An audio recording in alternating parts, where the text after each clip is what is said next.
자, 십자가의 능력이라는 제목으로 로마서 1장 8절, 12절, 16절 같이 교독해서 한번 읽죠. 먼저 내가 예수 그리스도로 말미암아 너희 모든 사람에 관하여 내 하나님께 감사함은 너희 믿음이 온 세상에 전파됨이로다. 내가 그의 아들의 복음 안에서 내 심령으로 섬기는 하나님이 나의 증인이 되시거니와 항상 내 기도에 쉬지 않고 너희를 말하며 어떻게 하든지 이제 하나님의 뜻 안에서 너희에게로 나아갈 좋은 길 얻기를 구하노라. 내가 너희 보기를 간절히 원하는 것은 어떤 신령한 은사를 너희에게 나누어 주어 너희를 견고하게 하려 함이니 이는 곧 내가 너희 가운데서 너희와 나의 믿음으로 말미암아 피차 안위를 얻으려 함이라. 내가 복음을 부끄러워하지 아니하노니 이 복음은 모든 믿는 자에게 구원을 주시는 하나님의 능력이 됨이라. 먼저는 유대인에게요 그리고 헬라인에게로다. 아멘. 오늘날 많은 그리스도인들이 복음을 안다 하지만 실제는 복음의 은혜를 깊이 깨닫지 못한 채로 그저 복음의 주변만 맴돌고 있습니다. 어쩌면 이 자리에 앉으신 여러분들 중에도 복음을 어떻게 이해하느냐면 예수 믿으면 육신이 연약했던 자도 건강하게 되어지고 가난하게 살았던 사람도 부자 되고 세상에서 성공하는 삶을 살 수 있게 된다. 이렇게 복음을 이해하고 있는 분도 계실 것입니다. 물론 그 말이 전혀 틀린 말은 아니죠. 분명히 예수를 믿어서 받는 복 중에는 육신의 축복도 있기 때문입니다. 그러나 항상 그렇지는 않습니다. 아무리 기도 많이 해도요, 여러분의 육신의 질병은 치유되기는커녕 오히려 악화되기도 하고요, 계속해서 연약한 상태에 있기도 합니다. 예수 잘 믿고 살아도요, 건강하게 오래 사는 게 아니라 오히려 젊은 날에 죽게 되는 경우도 있습니다. 여러분이 열심히 없는 시간 쪽에서 봉사 많이 하셔도 세상에서 하나님이 축복해 주셔서 경제적으로 잘 살게 되기는커녕 오히려 힘들게 사는 경우도 있습니다. 그리고 더 중요한 것은요, 설사 여러분들이 정말로 예수님 덕분에 세상에서 잘 되게 했다 할지라도 그것이 기독교의 핵심적인 진리는 아니라는 겁니다. 오늘날 많은 그리스도인들이 신앙생활을 하면서도 여전히 세상의 유혹 가운데 방황하고 흔들리고 갈등하는 이유도, 또 인생 살면서 조금만 어려움이 닥쳐도 세상 사람들과 별반 차이 없이 반응하게 되는 이유도 결국은 십자가의 복음을 깊이 깨닫지 못하고 있기 때문입니다. 오늘 본문 8절에서부터 14절까지 12절까지 나타난 사도 바울의 삶을 보면요, 진짜 십자가의 은혜를 아는 사람, 진짜 예수 믿어도 십자가의 능력 가운데 사는 사람들의 모습이 어떤지를 보여주고 있어요. 오늘 이 아침에 여러분 자신의 모습과 한번 비교해 보십시오. 바울은요, 자신의 인생에서 정말 자랑하고 싶고 감사하고 싶은 것이 물질의 축복이나 자식 잘 되는 것이 아니었습니다. 오늘 8절 한번 보실래요? 내 하나님께 감사함은 너희 믿음이 온 세상에 전파됨이로다. 그가 자랑하고 싶고 그가 늘 감사하게 생각하고 있는 것은 로마 교인들이 영혼이 잘 되어서 믿음이 성숙해진 것, 그게 바울의 자랑이었어요. 사실 바울처럼 자랑할 거 많은 사람도 드물죠. 그는요, 히브리인들 중에서도 보통 사람 아닙니다. 6천 명밖에 없다고 하는 바리새파였어요. 그것도요, 가말리엘의 문화에서 최고의 학문을 공부했던 사람이에요. 요즘 말로 하면 바울은 하버드 대학 출신입니다. 그런데 그랬던 바울이 복음의 은혜, 십자가의 복음을 깊이 깨닫고 나니까 그런 세상의 것들이 더 이상 자랑거리가 아닌 거예요. 빌립보서 3장 8절에서 9절에 보면 이렇게까지 말합니다. 내가 예수를 위해서 이 모든 세상 자랑들 다 잃어버리고 배설물로 여기는 것은 그리스도를 얻고 그 안에서 발견되려 합니다. 이렇게 말해요. 바울에게 있어서 이전의 세상의 자랑거리들, 자기가 가말리엘 문하고 바리새파고 이런 거 이제는 지금 다 배설물이래요. 왜냐하면 세상의 자랑거리들이 오히려 자기로 하여금 예수를 만나게 하는데 방해가 되었다는 것을 깨달았기 때문이에요. 실제로 여러분 그렇지 않습니까? 여러분 주변에도 한번 보세요. 나름대로요, 세상에서 잘 나가시는 분들 한번 봐 보십시오. 그분들이 세상에서도 아주 돈도 잘 벌고 높은 자리에 있고 그런 사람들이 겸손하게 십자가의 은혜를 받아들인 사람 많지 않습니다. 그들에게는 십자가의 은혜가 잘 믿어지지도 않겠지만 또 그런 십자가의 은혜가 자기들에게는 절박하게 필요하지가 않은 거예요. 그런데 바울도 그 자신이 그랬던 사람이었는데 자신이 십자가의 능력을 경험하고 나니까 자기가 가말리엘의 문화에서 공부했다는 거 이거 하나도 자랑거리가 아닌 거예요. 오직 바울에게 있어서는 자랑거리는 자기가 섬겼던 로마 교인들이 믿음이 성숙해진 것, 그게 기쁨이고 자랑거리였습니다. 오늘 여러분에게 있어서 막 자랑하고 싶으시고 막 지금 감사한 일이 뭔가요? 바울은요, 또 쉬지 않고 기도했대요. 9절 보실래요? 하나님이 내 증인이시래요. 내가 기도에 얼마나 열심히 했고 너희들을 위해서 기도했는지 하나님이 다 아신대요. 바울은요, 언제 어디에 가든지 항상 기도했습니다. 바쁘다고요? 일 때문에 힘드시다고요? 아니에요. 바울은 그렇게 바쁘고 시간 없고 힘들었어도요, 쉬지 않고 기도했습니다. 왠 줄 아세요? 그는 십자가의 능력을 알았기 때문에 그래요. 그도 이전에는 자신의 힘으로 뭔가 해보려고 했던 사람이에요. 근데 이제 십자가의 능력을 깨닫고 나니까 자기의 모든 일들이 하나님이 해 주셔야 된다는 것을 깨달은 겁니다. 그래서 그는 무슨 말하기도 전에, 무슨 행동을 하기 전에 가장 먼저 하는 일이 기도하는 일이었어요. 오늘 여러분은 그렇게 기도하고 계십니까? 그 기도의 내용도 바울은 달랐습니다. 바울은요, 자신을 위해서 기도하지 않습니다. 잘 알다시피 바울이 얼마나 힘들고 억울한 일 당했습니까? 복음 전하다 감옥에 갇히기도 했죠. 그런데 그는 그 가운데에서도 자신이 풀려나게 해달라고 기도한 적이 없어요. 우리 같으면 그런 억울한 일 겪으면 빨리 풀려나게 해달라고, 이 문제 해결되게 해달라고 기도하지 않겠습니까? 바울은 그렇게 기도 안 했습니다. 왜요? 자신의 삶의 모든 문제들은 결국은 하나님께서 주관하고 계시고 하나님의 뜻 가운데서 해결해 주실 것을 믿었기 때문이죠.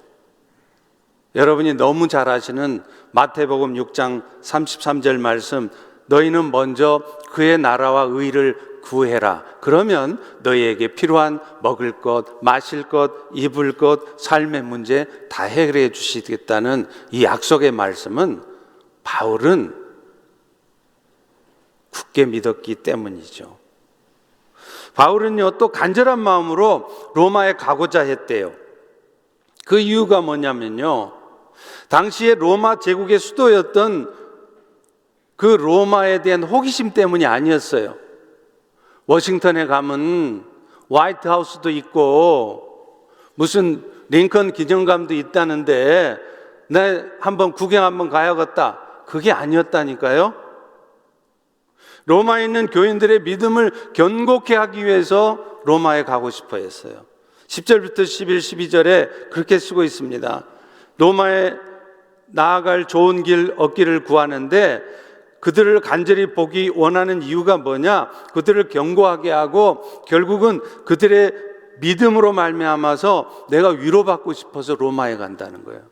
로마 제국 구경하러 가는 거 아닙니다. 저도 중국에 있을 때 서안, 중국말로 하면 시안이라고 발음이 되는데요, 거기에 여러 번 갔어요.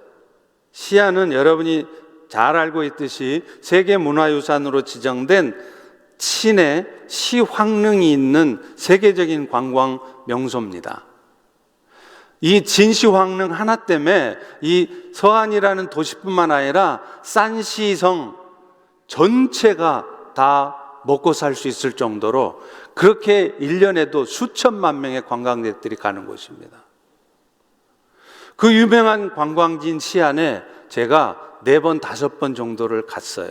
근데 저는요, 마지막까지도 그 유명한 진시황의 병마용청을 구경하지 못했습니다. 정확하게 말하면 구경을 못한 게 아니라 안 했습니다. 사실 제가 방문한 곳에서 차 타고 한두 시간만 가면 그 병마용청이 있어서 맘만 먹으면 얼마든지 가서 저도 구경할 수 있었어요. 그런데도 제가 그 진시황릉을 가지 않았던 이유는, 제가 서안을 간 이유는 그 진시황릉 구경하러 간 게 아니라 그 지역에 있는 형제들에게 성경을 가르치러 간 것이었기 때문입니다. 적어도 저에게 있어서는 십자가의 은혜를 전하는 것이 진시황릉 구경하는 것보다 훨씬 더 중요한 일이었기 때문입니다. 사랑하는 성도 여러분, 원래 예수 믿는 사람들 잡아가두던 감찰관이었던 바울이 자신의 자랑거리도, 자신의 감사 제목도, 심지어는 기도하는 이유도, 유럽에 가고 관광지에 가는 목적도 오직 십자가의 은혜를 전하는 것으로 변해 있었던 이유가 뭘까요? 그는 십자가의 능력을 깊이 깨달았기 때문입니다. 그래서 이제 바울에게 있어서 이 땅에 살아야 될 이유는 단 하나예요.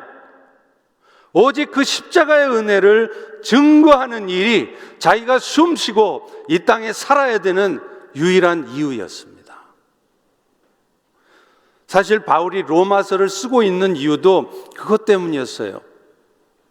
로마 사람들은요, 이미 자기들이 복음을 잘 알고 있다고 생각해요. 어쩌면 이 자리에 앉아 계신 여러분들과 같이 생각하고 있었는지 모르겠어요. 그런데 그런 사람들에게 바울이 내가 너희들한테 다시 복음을 전해주고 싶다는 거예요.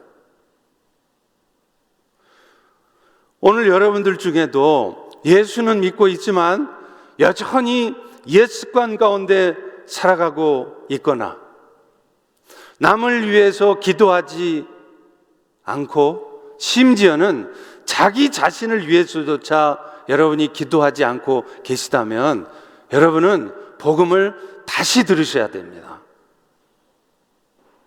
여전히 세상 것들을 자랑하고 싶으시고요, 여러분의 평생 감사하고 싶은 일이 십자가의 은혜가 아니라 내가 예수 믿게 된 것, 그게 정말 감사하고 싶은 게 아니라 내 자식 잘 되어서 잘 살고 있는 거, 내가 돈 많이 벌어가 집도 사놓고 노후 대책 다 해놓은 거, 그게 여러분의 자랑거리고 감사 제목이시라면 여러분 오늘 이 아침에 다시 복음을 들으셔야 합니다.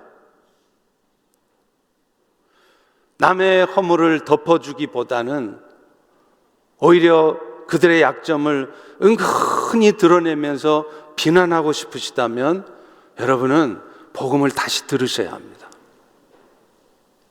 예수 이름만 들어도 가슴이 뛰고 그 엄청난 감격에 차오르던 그 감격은 다 사라지고 이제 여러분의 마음속에는 다 타고 남은 시커먼 장작과 같은 그런 마음으로 여러분이 되어 계시다면 여러분은 다시 복음을 들으셔야 합니다. 그렇다면 도대체 사도 바울이 다시 전하고 싶다고 하는, 어쩌면 여러분들도 다시 들으셔야 되는 복음은 뭘까요? 그것은 한마디로 구원을 주시는 하나님의 능력이라는 거죠. 우리 16절 말씀 다시 한번 읽어볼까요? 내가 복음을 부끄러워하지 아니하노니 이 복음은 모든 믿는 자에게 구원을 주시는 하나님의 능력이 됨이라. 사실 많은 분들이 전도할 때 뭐라고 말하시죠? 선생님, 예수 믿어야 구원 얻습니다. 그러시죠? 분명 맞는 말이에요. 근데 왜 그들이 여러분이 전하는 복음을 안 받아들이는지 아세요? 분명 맞는 말인데 정작 그 말을 듣는 사람들은 구원이 뭔지를 모르는 거예요. 자기에게 구원이 왜 필요한지를 모르는 겁니다. 그러니 여러분이 열을 내어서 전하는 그 다음 얘기는 애초에 관심이 없는 거예요. 구원이란 구출한다는 뜻입니다. 다시 말하면 우리 모두에게 구원이 필요한 이유는 우리 모두가, 여러분 모두가, 세상 사람 모두가 뭔가 아주 곤란한 상태에 빠져 있다는 것을 전제하는 겁니다. 자신이 그런 절박한 상황에 있다는 것을 잘 알고 있거나 적어도 공감하는 사람들은요, 복음을 받아들이게 돼 있어요. 그런데 그걸 공감하지 않으니까, 내가 왜 구원이 필요한지를 모르니까 여러분들이 전하는 복음에 관심이 없는 겁니다.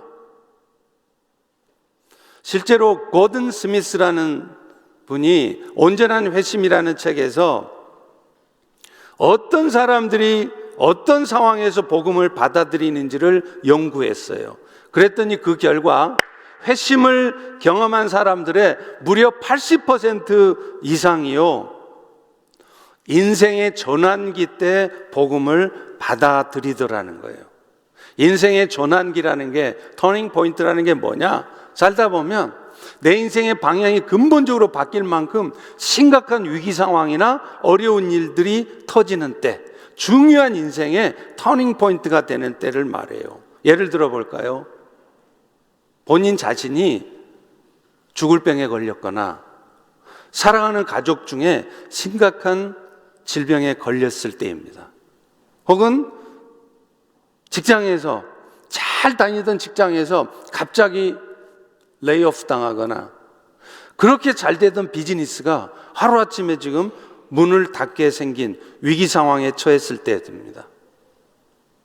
또 장기간 갑자기 해외 근무 발령이 나거나 오늘 이 자리에 앉은 여러분들처럼 이민을 하게 되었을 때입니다.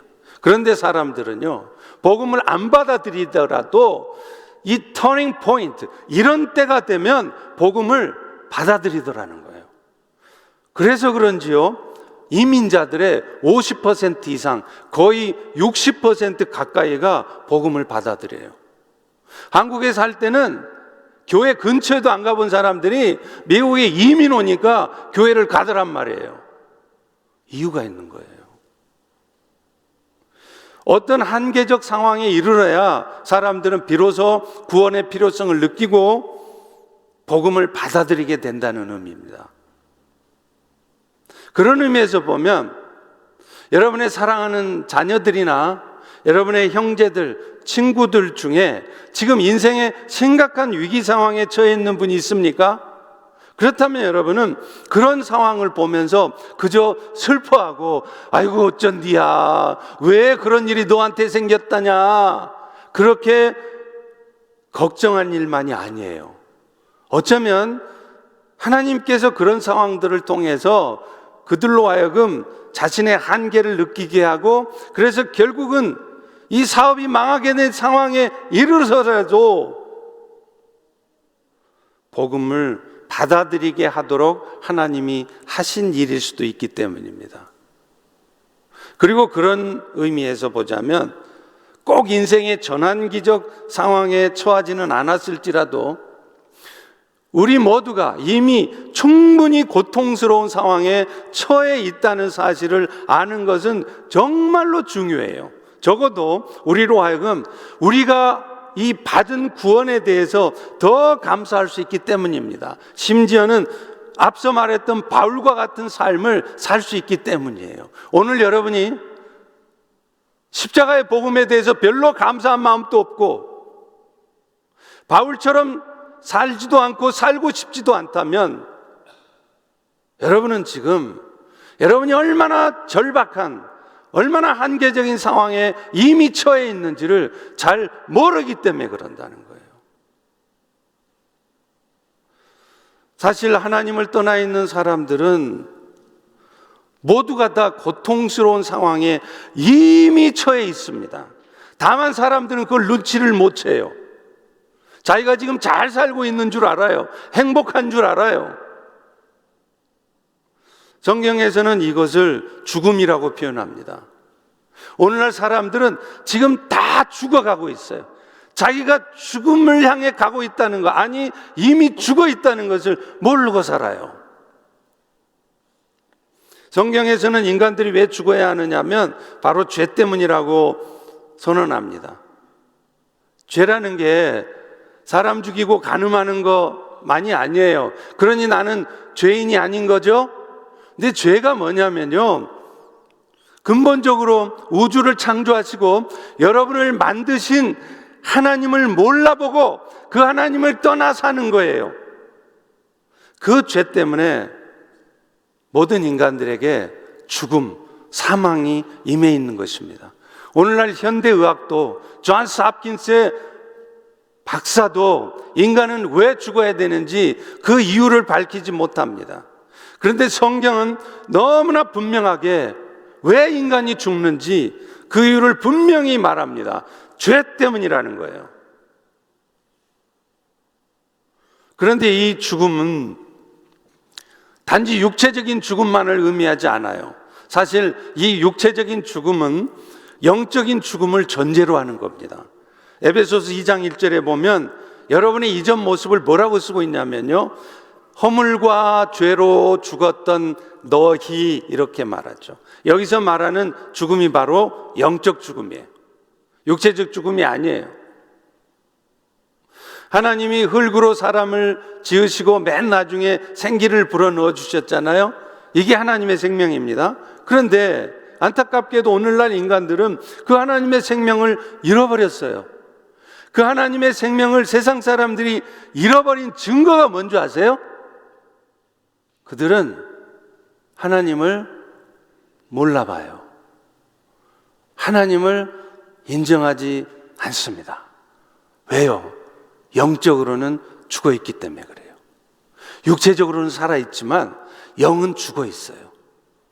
그런데 여러분들은 하나님 알아보시잖아요. 하나님 아버지라고 부르시잖아요. 여러분은 영적으로 살아있기 때문인 겁니다.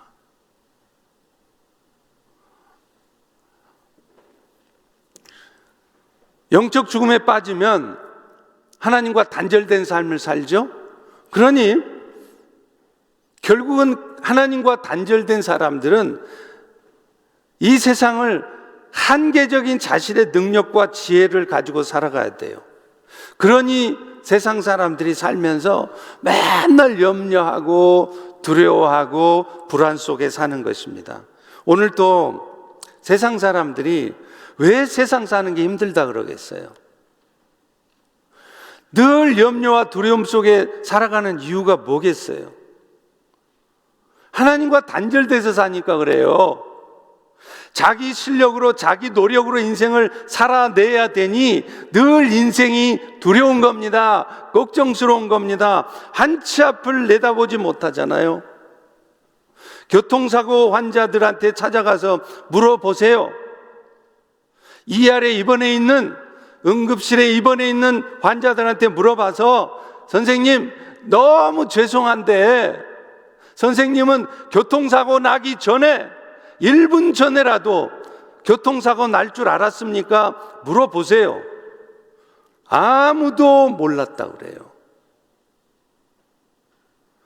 그렇기 때문에 불안한 겁니다. 한치 앞을 모르니까요. 새로 비즈니스를 시작한 사람들, 여러분 중에도 새로 직장을 옮기신 분들 계실 거예요. 과연 내가 이곳에서 이 비즈니스를 잘 해낼 수 있을까?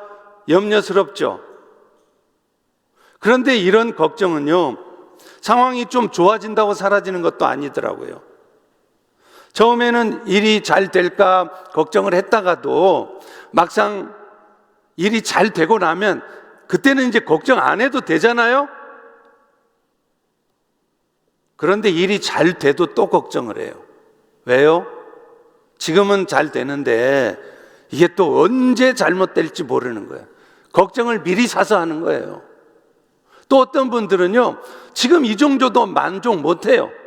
비즈니스를 해도 1호점 내서 잘 됐으면 할렐루야 해야 되는데 2호점, 3호점, 4호점, 5호점을 내야 돼요. 그러니 늘 걱정인 거죠. 한국 사람들은 특별히 더 그래요. 머리가 좋아서 그런지 이 염려하는 것까지 애프터 서비스를 해줘요.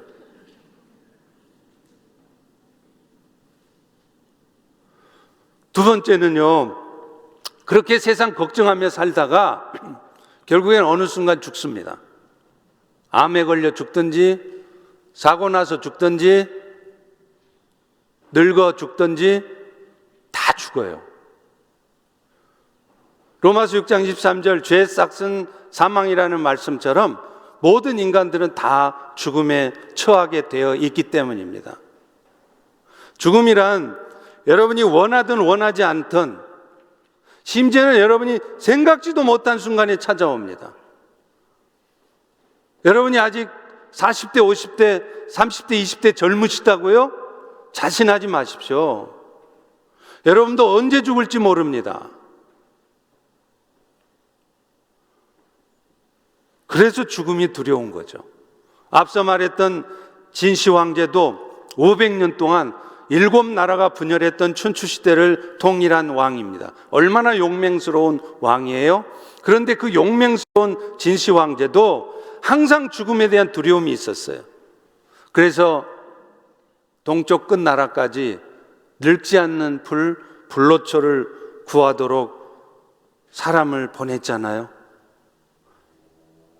죽는 게 두려워서, 죽기 싫어서, 죽은 다음에도 자기를 지킬 수 있도록 수백 명의 사람들을 순장시키고, 병마용총이라고 하는 수천 개의 이 테라코타라고 그러죠.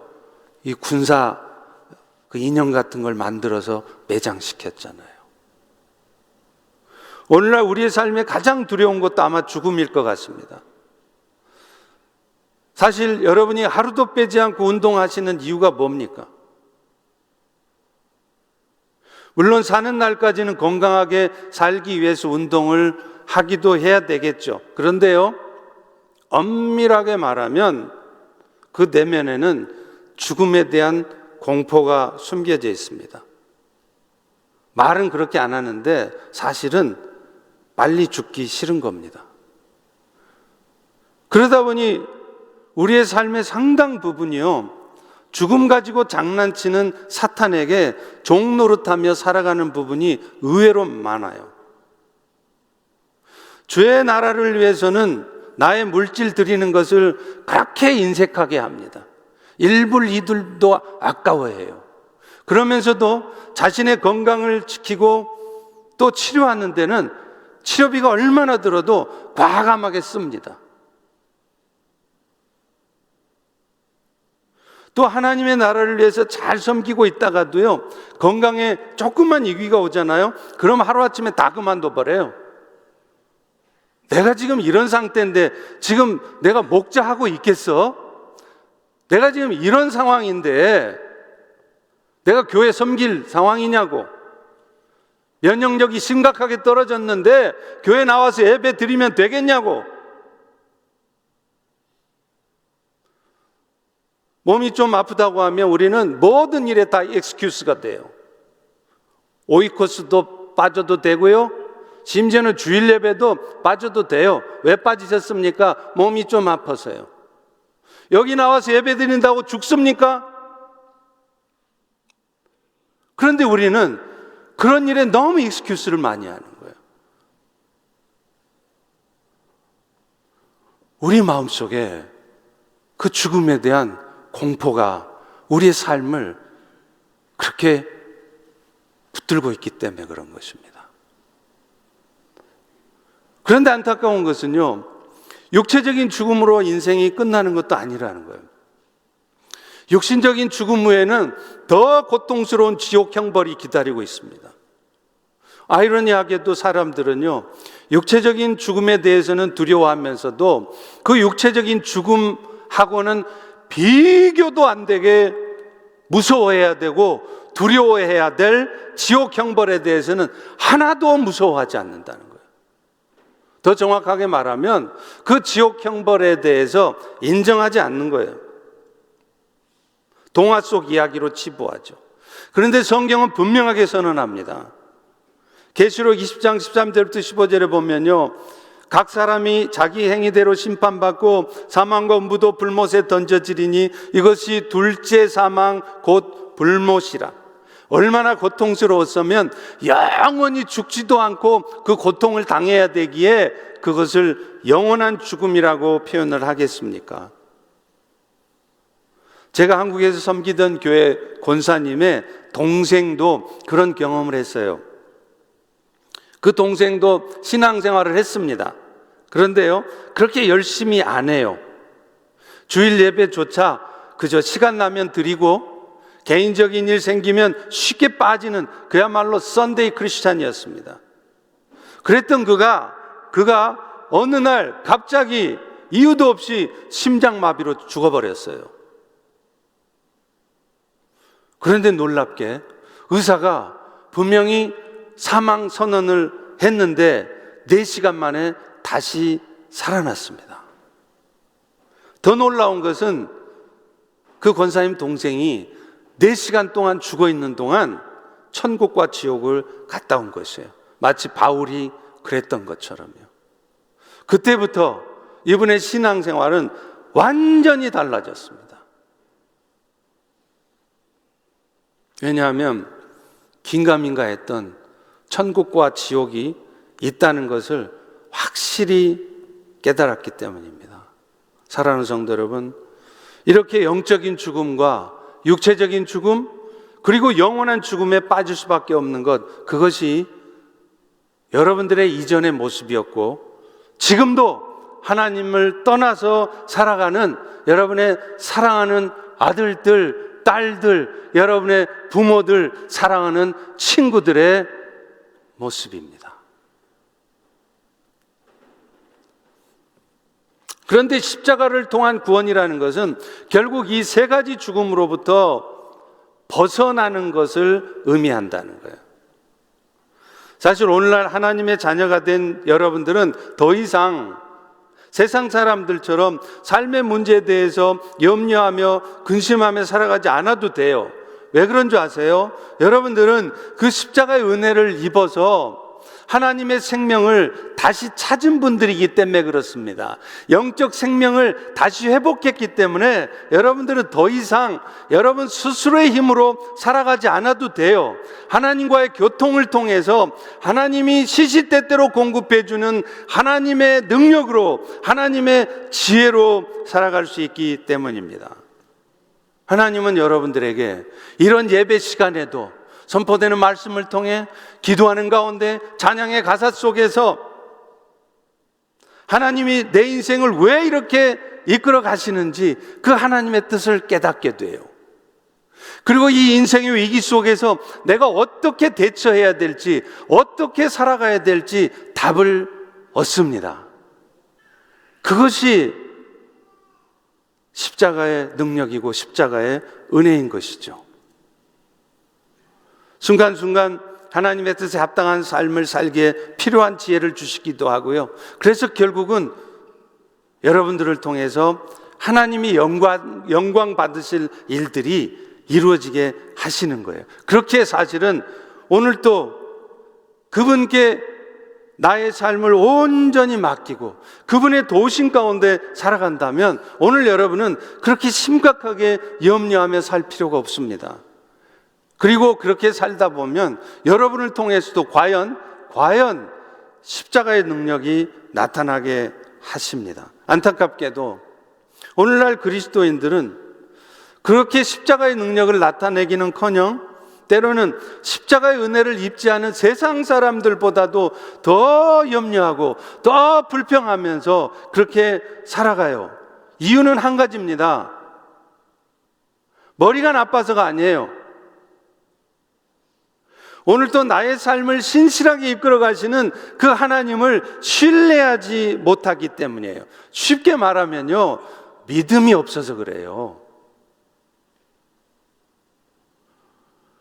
오늘도 내 안에 예수님이 함께 거하고 계시다는 사실 하나만 정확하게 붙드셔도 여러분은 그렇게 걱정 늘어놓고 불평 늘어놓고 그렇게 신세 한탄하면서 살지 않으셔도 됩니다. 이사야 46장 3절 4절에 분명히 말씀합니다.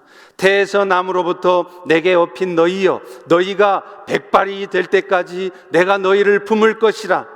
내가 너희를 지었은즉 내가 너희를 품고 구하여 낼 것이라. 이렇게 약속하고 있잖아요. 사실 여러분, 믿음으로 산다는 게 뭐예요? 믿음이 도대체 뭡니까? 믿음으로 산다는 것은 나의 모든 삶을 하나님이 책임지시고 지금 이 순간에도 하나님의 선한 뜻을 이루시기 위해 내 삶을 이끌어가고 계신다는 것을 신뢰하는 것이에요. 그게 믿음이에요. 그리고 그런 믿음을 가지고 살아가면 여러분은 어떤 고난과 역경이 와도 그것에 매몰되고 그저 두려워나 하며 염려 그렇게 살아가지 않을 수 있는 것입니다. 이사야 45장 7절에도 이런 말씀을 하죠. 나 여호와가 빛도 짓고 어둠도 창조하고 평안도 짓고 환난도 창조하나니 이 모든 일을 행하는 이는 나 여호와라. 오늘 여러분 인생에 좋은 일만 아니라 나쁜 일도 하나님이 하신 일이라는 거예요. 그런데 여러분이 아시는 바 그 하나님은 어떤 하나님? 여러분의 모습에도 불구하고 어제나 오늘이나 영원토록 동일하시는 사랑의 하나님이라는 거예요. 결코 여러분을 포기하지 않으시는 하나님이시라는 겁니다. 그렇다면 그분이 여러분 인생에 오늘도 버려놓으신 일이라면, 겪게 하시는 일이라면 여러분은 지금은 답답하고 너무 억울하고 속상하고 두렵고 염려스러울지라도 그런 일이 있게 된 것은 거기에 뭔가 있지 않겠습니까? 하나님이 하시는 일이 있지 않겠습니까? 그것을 보시라는 거예요. 그걸 붙들라는 겁니다. 그러면 우리는 어떤 상황에서도요, 기쁨을 잃지 않을 수 있습니다. 감사할 수 있습니다. 항쉬범, 항상 기뻐하고 범사에 감사하고, 그게 잘 안 될 때 쉬지 않고 기도하는 거예요. 여러분, 다른 게 아니라 이렇게 사는 것이 십자가의 능력입니다. 또한 죽음에 대해서도 두려워하지 않을 수 있습니다. 왜냐하면 우리는 비록 이 땅에서 삶을 마감해도 주님이 다시 오실 때 영광의 형체로 부활하는 자들이기 때문에 그래요. 고린도전서 15장 51절에 보라, 내가 너에게 비밀을 말하는데 우리가 다 잠잘 것이 아니오 마지막 나팔에 순식간에 다 변화하리니. 그래서 성경에서도 죽는 것을 die, 죽는다라고 표현하지 않고 잠잔다라고 말하는 겁니다. 깊은 잠을 잤다가 깨는 것처럼 여러분들은 죽어도 다시 주님이 부활하신 것처럼 다시 살아나게 될 줄로 믿습니다. 제가 자주 드리는 말씀이지만 죽음에 대한 공포를 이기는 유일한 길입니다. 유일한 길은 부활의 권능을 가지신 예수님을 붙드는 거예요. 아무리 운동 열심히 하고 음식 조심하고 해도요, 부활의 주님을 붙들지 않으면 여전히 두려움이 생깁니다. 팬데믹이 한창이었을 때도요, 감염의 위험이 있어도 예배 자리에 나오는 사람들은 저는 젊은 분들이 나올 줄 알았어요.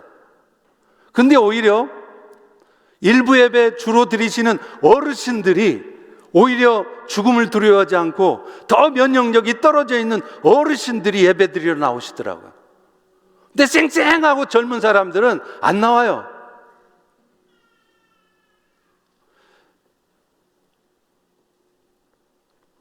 예수님께서도 히브리서 2장 14절 15절에 이렇게 말씀하지 않습니까? 그도 또한 같은 모양으로 혈과 육을 지니심은 죽음을 통하여 죽음의 세력을 잡은 자 곧 마귀를 멸하시며 그 다음이요 죽기를 무서워함으로 한평생에 매여 종노릇하는 사람들을 놓아주려 하심이라. 여러분, 항상 건강 걱정만 하면서 어떻게 주의 일을 할 수 있겠습니까? 히브리서 말씀처럼 일생을 죽음 가지고 장난치는 마귀의 종 노릇하면서 살게 되지 않겠습니까? 죽음에 대한 두려움에 휩싸여서 평생을 마귀에 휘둘려 살지 않게 하려고 예수님이 친히 보여주시지 않았습니까? 내가 이렇게 부활한 것처럼 너희도 다시 부활할 것이니 죽음에 대한 공포에 휩싸여서 아무것도 하지 못하고 늘 죽는 게 두려워서 그렇게 살지 말라고 예수님이 보여주셨지 않습니까? 사도 요한의 제자였고 서머나 교회 감독이었던 폴리갑은 AD 156년에 로마 황제 숭배를 거부하다가 화형을 당했습니다. 그때 폴리갑은 자신을 잡으러 온 병사들에게 식사를 잘 준비해서 대접해 주었다고 해요. 마침내 화형에 처할 때 그의 친구였던 스타티우스 총독이 다시 한번 묻습니다. 친구여, 지금이라도 예수를 부인하면 살려주겠노라. 그때 폴리갑은 유명한 말을 했죠. 예수님은 86년 동안 나를 한 번도 배반하지 않으셨는데 내가 어찌 그분을 배반할 수 있겠느냐. 그리고 그는 기꺼이 화형에 처해졌습니다. 부족한 사람에게 순교할 수 있는 영광을 주신 거 감사합니다 하면서 기꺼이 죽었습니다. 여러분, 이것이 십자가의 능력입니다. 그리고 무엇보다 우리에게는 영원한 하나님의 나라가 기다리고 있어요. 계시록 21장 3절 4절에 하나님이 그들과 함께 계시리니 그들은 하나님의 백성이 되고 하나님은 친히 그들과 함께 계셔 모든 눈물을 눈에서 닦아주시니 다시는 사망이 없고 애통하는 것, 곡하는 것, 아픈 것이 다시 있지 아니하리라. 우리 그리스도인들의 신앙의 궁극적인 모습은요, 열심히 봉사하고 수고하는 것이 아니에요. 우리 신앙의 궁극적인 모습은 결국은 내가 영원한 하나님의 나라를 소망하고 있느냐 그렇지 않느냐에 달려 있습니다. 영원한 하나님의 나라를 소망하는 사람들은요, 이 땅에 살면서 그렇게 부자 안 돼도요, 가난하게 살아도요, 심지어는 건강하지 못하고 맨날 골골하며 살아도요, 그렇게 열등감에 사로잡혀 살지 않습니다. 내 인생은 왜 맨날 이 모양이냐고 한탄하지 않습니다. 오히려 소망을 가지고 살아가요. 계시록 22장 12절에 이렇게 말하고 있기 때문입니다. 보라, 내가 속히 오리니 내가 줄 상이 나에게 있어 각 사람에게 행한 대로 갚아주리라. 마지막으로 진정 십자가의 능력 가운데 살았던 한 사람을 소개하고 마치려고 합니다. 김우수 씨라는 분 이야기예요. 이분은 7살 때 부모에게 버림받고 보육원에 보내졌고요, 어른이 돼서도 구걸도 하고 막노동도 하고 안 해본 일이 없이 살았어요. 세상에 대한 분노와 증오로 가득 찬 삶을 살다가 마침내 순간의 실수로 감옥에 들어갔습니다. 근데 감옥 안에 들어가서도 사형수들조차 함부로 건드리지 못할 정도로 아주 거친 사람이었습니다. 그런데 그가 감옥 안에서 우연히 잡지에 실린 글을 읽었습니다. 부모 없이 힘들게 사는 중학생 남자아이가 자기 여동생이 초등학교에 들어가는데 가방을 사주고 싶다는 내용이에요. 김 씨는 교도소 안에서 일을 해서 모은 한 100불 정도 되는 돈을 그 중학생 남자에게 보냈습니다. 2주 후에 편지가 왔습니다. 얼굴도 이름도 모르는 아저씨께서 보내주신 돈으로 동생에게 예쁜 가방을 사주었습니다.